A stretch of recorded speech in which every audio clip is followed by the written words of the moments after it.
Você já parou para pensar no poder das palavras? Quando alguém comete um ato ilícito, quando a polícia os persegue ou detetives iniciam uma investigação sobre eles, uma vez que evidências suficientes são reunidas, ou melhor ainda, se são pegos em flagrante ou registrados em câmera, inevitavelmente as algemas aparecem e a pessoa é detida. Agora, quando a polícia prende alguém, eles leem seus direitos e é mais ou menos assim. Você tem o direito de permanecer em silêncio. Tudo o que você disser pode e será usado contra você em um tribunal. Não é interessante? Qualquer coisa que você diga voluntariamente pode ser usada contra você. Qualquer coisa que você revele pode ser usada contra você. Isso não é o que aconteceu com José no Antigo Testamento? José foi escolhido por Deus, e ele voluntariamente contou para os seus irmãos o que Deus tinha revelado a ele e o que aconteceu? Eles usaram isso contra ele. E se eu te dissesse que existem segredos que os escolhidos de Deus nunca devem revelar? Sim, até os filhos de Deus devem ter certas coisas que nunca revelam. O silêncio te torna menos previsível e, portanto, menos vulnerável. Eu até diria que o silêncio pode ser uma forma de proteger seu coração e seus planos, porque nem todo sorriso tem boas intenções, nem todos os aplausos significam felicidade genuína por você, e nem todos que ouvem têm intenções puras. Alguns estão ouvindo para usar isso contra você. Então, como filhos de Deus, vamos falar sobre algumas coisas que você nunca deve revelar. Em primeiro lugar, a primeira coisa que você não deve revelar para qualquer pessoa está relacionada às suas primeiras vitórias e conquistas, a menos que o Espírito Santo o inspire a falar e testemunhar. Seja muito cuidadoso com quem você conta sobre suas realizações e vitórias. Quando Deus lhe concede favor em um determinado campo, em seu negócio ou em sua carreira, nunca corra para anunciar isso para os outros. Quando Deus o promove, quando Ele abençoa você, quando Ele fizer você progredir em alguma área de sua vida, não corra para anunciar isto nas redes sociais. O Salmo 23, no verso 5, nos diz: Preparas uma mesa perante mim, na presença dos meus inimigos. Unges a minha cabeça com óleo. O meu cálice transborda. A Bíblia nunca diz para você anunciar as bênçãos que Deus lhe deu. Não, é Deus quem prepara uma mesa para você na presença de seus inimigos. Quando o rei Saul foi ungido, o profeta Samuel lhe disse em 1 Samuel capítulo 10: Uma vez que estes sinais se cumpram, faze o que achar melhor, pois Deus está contigo. Ele não o encorajou a divulgar nada publicamente. Era um segredo sagrado. Então, se você experimentar uma mudança repentina, um movimento repentino de Deus que leva você para um outro patamar, não fique se gabando e revelando a todos desnecessariamente. O diabo coloca pessoas em sua vida que estarão lá apenas para planejar sua queda. Portanto, tenha cuidado com o que revela e para quem revela. Em segundo lugar, o que Deus revelou a você, ou colocou em seu coração, por exemplo, pode ser um desejo de fazer uma viagem missionária, e você começa a fazer planos, ou talvez sonhe em ser a pessoa da sua família a abrir e administrar um negócio para si mesmo. Aprenda esta lição. Seja muito cuidadoso ao revelar seus planos e sonhos futuros. O diabo usa pessoas. O diabo usa demônios. Você não apenas deve ser cuidadoso, mas também levar em oração quando se trata de saber em quem você deve confiar. Não dê munição para a pessoa errada sabotar você. Provérbios 29, versículo 11 diz: O homem insensato revela logo toda a sua ira, mas o sábio a encobre e reprime. Devemos prestar atenção à sabedoria neste provérbio. Sim, você pode estar feliz e animado com o que Deus colocou em seu coração, mas lembre-se do aviso que nos foi dado nesse sábio conselho deixado por Salomão. Os planos que você tem e os sonhos que você tem são como bebês que precisam de proteção e cuidado durante suas fases iniciais e frágeis. O compartilhamento prematuro pode abrir espaço para mal-entendidos, ceticismo e ataques no momento errado. Em vez de buscar validação pública e vã, comprometa silenciosamente suas visões em oração a Jesus Cristo. Deus pode levar você a compartilhar certas questões com algumas pessoas confiáveis que orarão com você. Você precisará aprender a administrar todas essas questões com sabedoria. Há um certo nível de segurança no silêncio. Em terceiro lugar, uma das coisas mais importantes sobre as quais você deve ter muito cuidado em revelar está relacionada com os assuntos que acontecem dentro do seu lar. Todos, em algum momento, enfrentamos problemas conjugais, preocupações com a saúde, pressões financeiras, conflitos relacionais com filhos ou outras questões sensíveis, nunca devemos expor descuidadamente o que acontece dentro de casa. O livro de Provérbios nos diz que a mulher sábia constrói sua casa, mas a insensata derruba a sua com as próprias mãos. Na carta escrita para os Efésios, somos instruídos pelo apóstolo Paulo: Maridos, amai vossa mulher como também Cristo amou a igreja, e a si mesmo se entregou por ela. Tanto o homem quanto a mulher na casa têm um papel a desempenhar, que é estar unidos. É o plano de Jesus para o marido ser um cobertor no lar e amar de forma altruísta, e a palavra de Deus chama a mulher sábia a construir sua casa e não destruí-la. Tudo isso pode ser parcialmente alcançado mantendo assuntos familiares privados. Nem tudo o que acontece entre você e seu cônjuge deve ser público.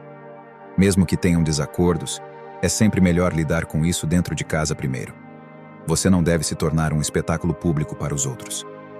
Encorajo você a encontrar conselheiros piedosos e confiáveis, pessoas que têm integridade e que podem ajudá-lo e encorajá-lo em oração. Não torne sua família vulnerável ao expor suas imperfeições diante de uma audiência que procura falhas. Como sacerdote sobre sua casa, resolva questões privadamente e proteja seu círculo íntimo de exposições desnecessárias. Assuntos familiares exigem sabedoria e privacidade. Não engula a isca do inimigo em direção ao ressentimento ou amargura contra entes queridos. Evite difamação que envenena a forma como os outros observam sua família. Qualquer problema que tenham é uma oportunidade para estender mais graça e perdão um para o outro. Jesus Cristo deseja curar e restaurar relacionamentos e famílias. Mas em um contexto de amor e sigilo, ele não deseja expor dramas familiares de ninguém. Aprenda a se conter em vez de compartilhar sobre seus problemas com pessoas que não têm interesse algum no bem-estar da sua família. Na verdade, existem pessoas que escutam você, escutam sobre seus problemas, e no fundo elas estão torcendo para que tudo fique cada vez pior. A quarta coisa que você nunca deve revelar são seus encontros espirituais íntimos com o Espírito Santo. Isso pode ser sonhos e até visões que Deus lhe dá, a menos que você seja orientado pelo Espírito Santo a compartilhar um testemunho para encorajar outros. Muitos momentos profundos com o Senhor são destinados apenas para você. Não transforme rapidamente experiências que você teve com o Espírito Santo em conversas casuais. A visita que Maria recebeu anunciando sua gravidez imaculada foi um segredo revelado apenas mais tarde, quando o Senhor permitiu. João foi instruído a não escrever sobre os trovões que ouviu em Apocalipse 10, versículo 4. Paulo experimentou um arrebatamento inexplicável com visões que ele relata na segunda carta escrita para os Coríntios, no capítulo 12, onde ele mesmo admitiu que ninguém tem permissão para contar. Algumas coisas que Deus nos revela são como bebês ainda se desenvolvendo no útero. Se forem paridos prematuramente, entram na atmosfera errada e não sobreviverão. Não sobreviverão às palavras de desencorajamento dos outros e ao espírito de dúvida que vem dos descrentes. Honre o Senhor mantendo a intimidade privada. Que o Senhor nos conceda sabedoria para saber quando falar com ousadia e quando cultivar um prudente silêncio interior diante dele sozinho. A segurança, poder e beleza em aprender a sagrada arte de guardar seu silêncio. Encontramos muitas pessoas em nossas vidas. Amigos por uma temporada, amigos para a vida toda, conhecidos e colegas com os quais temos relacionamentos razoáveis. Mas aqui está a questão: o diabo é malicioso. Se ele não pode infiltrar e invadir pela força, ele fará isso pela decepção e inadvertidamente através de seu consentimento. Uma das maneiras que ele tentará obter seu consentimento sem que você perceba é através de nossa rede de relacionamentos. Se o diabo pode plantar alguém em seu círculo íntimo, então ele sabe que tem uma boa chance de influenciá-lo a fazer o errado. Ele sabe que você é muito mais propenso a ser receptivo quando alguém próximo está incentivando você a fazer o errado, ainda mais se essa pessoa estiver ajudando, assistindo e permitindo. Então, é necessário estar alerta a todos os sinais de que alguém em sua vida pode ter sido plantado pelo diabo para afastá-lo de andar com o Senhor. O primeiro sinal que você deve procurar é provavelmente o mais óbvio. Essa pessoa incentivará você a fazer coisas erradas. O inimigo sempre planta pessoas que incentivam e aplaudem você. Este é o tipo de pessoa que o encoraja a ir a lugares onde você sabe que não deveria ir. Este é o tipo de pessoa que o instiga dizendo: não há nada de errado com um pouco de diversão de vez em quando. Eles dirão: Pare de ser tão rígido. Pare de ser tão santo. Uma bebida não vai te tornar um pecador. Esta pessoa é perigosa. É uma ameaça à sua salvação. A Nova Versão Internacional de 1 Coríntios, capítulo 15, verso 33 e 34 diz: Não se deixem enganar. As más companhias corrompem os bons costumes. Como justos, recuperem o bom senso e parem de pecar. Pois alguns há que não têm conhecimento de Deus. Digo isso para a vergonha de vocês. Como más companhias corrompem bons costumes? Bem, elas incentivam você a fazer a coisa errada, incentivam você a pecar, tentam fazer você comprometer sua integridade. São o tipo de pessoa que dirá coisas como, tudo bem de vez em quando.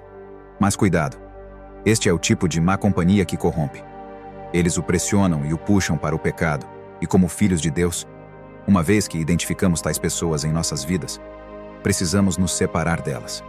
Agora, o segundo sinal de que alguém em sua vida foi plantado pelo diabo é que eles tentam controlar e manipular você. Pense assim: Deus Todo-Poderoso, em sua sabedoria, em sua majestade e glória, Ele não o controla, Ele não o força a fazer nada.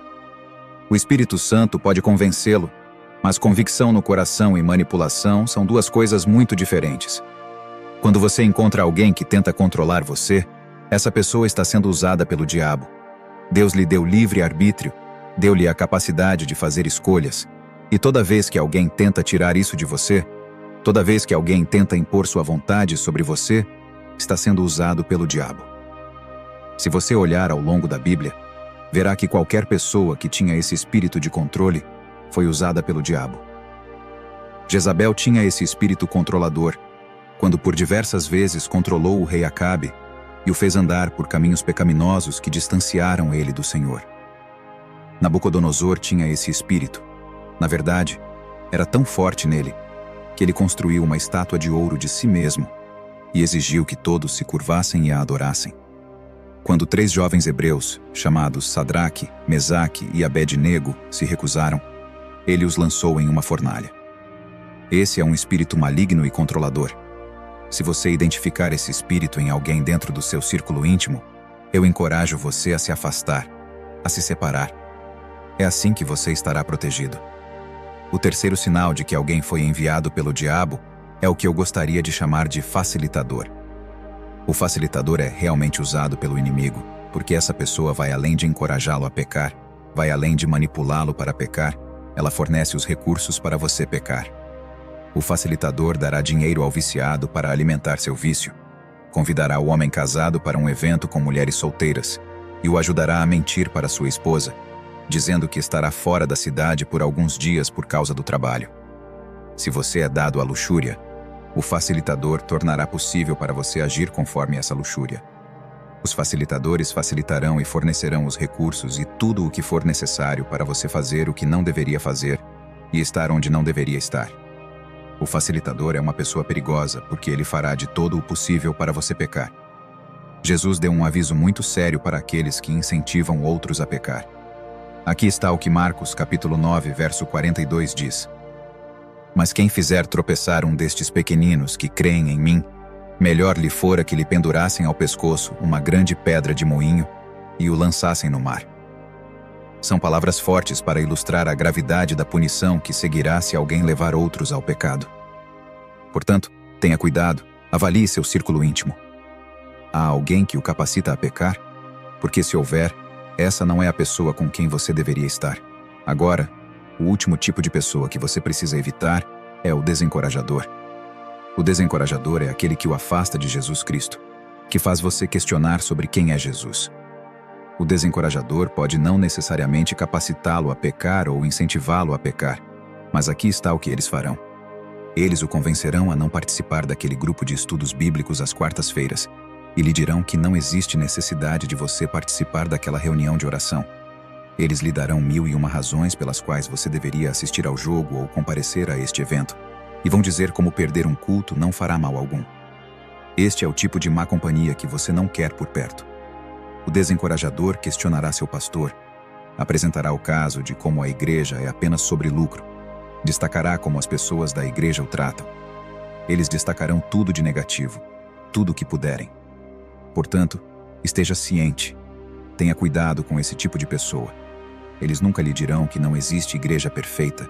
Nunca lhe dirão que, se você continuar perdendo e negligenciando sua vida de oração, você não progredirá como cristão, que você será impotente como cristão. No geral, oro para que você seja vigilante contra pessoas que o incentivam a pecar, que o capacitam a pecar. Mantenha distância desses tipos de pessoas.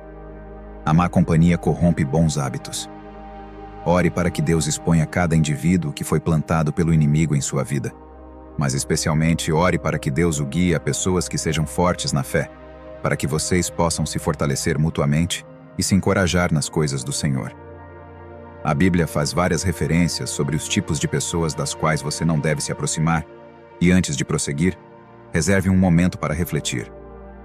Deus aprovaria todos os que estão em meu círculo de amizade? O Salmo de número 1, no versículo 1, oferece uma visão sobre os companheiros adequados para nossa jornada, pois declara: bendito é aquele que não segue o conselho dos ímpios, nem permanece no caminho dos pecadores, nem se assenta na companhia dos zombadores. Neste versículo reside uma sabedoria profunda e direcionamento, pois a verdadeira felicidade acontece para aqueles que discernem seus companheiros, seu curso e sua companhia. Reflita sobre aqueles ao seu lado. Com quem estou caminhando? Em qual caminho estou permanecendo? Com quem de fato tenho tido comunhão? Identifique os elementos ímpios a serem observados. Aqueles moralmente desviados, aqueles ativamente malévolos, aqueles imersos na maldade ou na iniquidade. Proteja e nutra sua fé e salvação, pois seguir o conselho dos ímpios é colocar em risco a própria libertação e crescimento espiritual.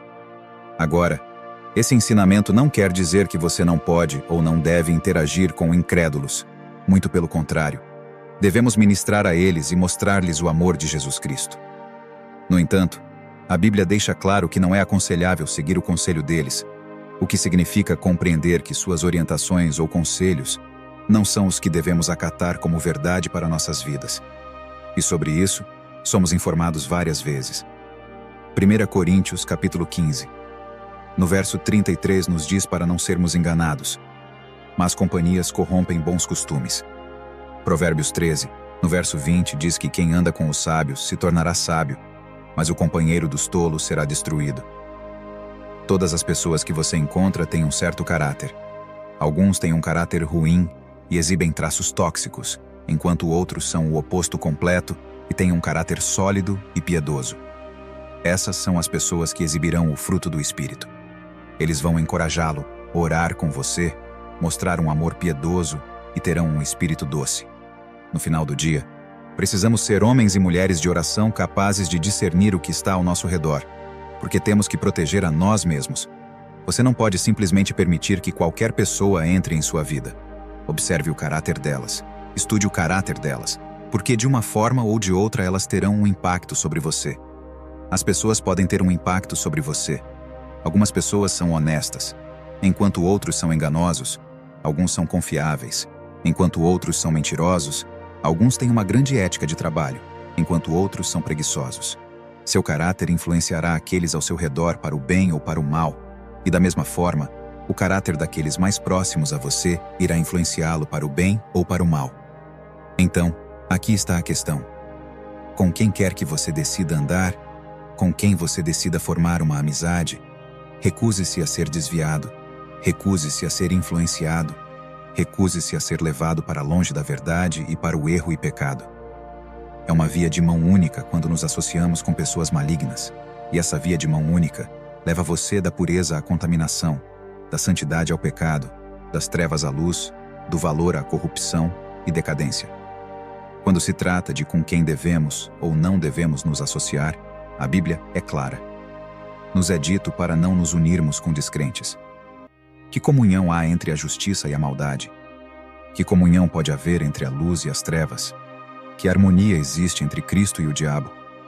Homens e mulheres de Deus, devemos sair do meio deles e ser separados. Devemos escolher cuidadosamente nossas companhias, buscando aquelas que nos conduzam à justiça, à luz e à verdade. Não podemos nos permitir ser arrastados para longe da fé e dos princípios que conhecemos serem verdadeiros. Devemos permanecer firmes em nossa convicção e não ceder à pressão daqueles que nos rodeiam para desviar do caminho correto. Lembre-se sempre de que somos chamados a ser luz no mundo, a ser sal da terra. Não podemos cumprir esse chamado se estivermos comprometidos com aqueles que estão em oposição à vontade de Deus. Portanto, escolha sabiamente suas amizades e associações, pois elas moldarão seu caráter e influenciarão seu destino espiritual. Que você seja fortalecido pelo poder do Espírito Santo para discernir e seguir o caminho da retidão, independentemente das influências ao seu redor. Certamente que em muitas ocasiões não será fácil encontrar um amigo que de fato seja confiável. Mas quero lhe alertar através desse vídeo que existe um verdadeiro amigo em quem você pode confiar, que está de mãos estendidas para você o tempo todo. Ele deseja ter um relacionamento sólido e constante com você. O nome dele? Jesus Cristo. Quem sabe você tem levado uma vida de muitos pecados, de vícios e de imoralidade. E provavelmente essa vida que você tem levado não tem contribuído para o bom relacionamento que você precisa ter com Jesus. Se esse é o seu caso, e você deseja mudar de vida, se você deseja se arrepender dos seus pecados e assumir um compromisso sólido não comigo, mas com Jesus que deseja ser o seu verdadeiro e melhor amigo. Eu convido você a fechar os seus olhos por alguns poucos segundos e fazer a seguinte oração junto comigo. Querido Jesus, eu reconheço o Senhor como meu único e suficiente Salvador. Eu me arrependo hoje dos meus pecados e quero nesse momento, em um ato único de fé, fazer uma aliança com o Senhor. Quero declarar que a partir de hoje, vou servir ao Senhor pelo resto dos meus dias nessa terra. Perdoa os meus pecados e escreve o meu nome no livro da vida. Amém. Se você fez essa oração junto comigo, vou pedir que você escreva nos comentários: eu aceito Jesus, pois eu vou orar por você. Se você já havia aceitado Jesus antes, deixe nos comentários o nome da sua cidade e a sua igreja. Nos ajude a anunciar a mensagem prática do Evangelho. Inscreva-se no nosso canal. Curta e compartilhe esse vídeo com outras pessoas. Deixe nos comentários sua opinião e sugestão para novos vídeos. Que Jesus abençoe sua vida. Nos vemos no próximo vídeo.